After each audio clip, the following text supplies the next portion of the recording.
Hey everyone, today I'm going to show you how to enable or disable autoplay on X, formerly known as Twitter, using the PC version. So this setting lets you decide whether your videos play automatically while you're scrolling.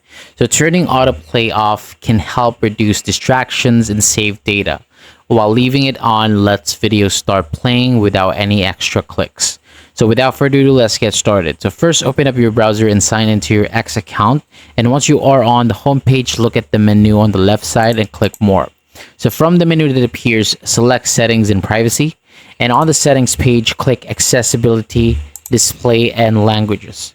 After that, choose Accessibility from the options on the right and scroll down until you find the Motion section, then click Autoplay.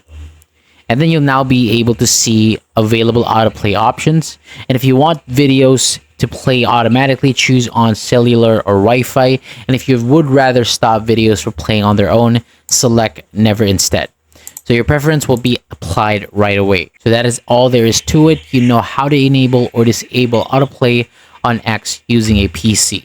So that is all for today. Thank you so much for watching. For more videos like this, hit the subscribe button below and I'll see you on the next video.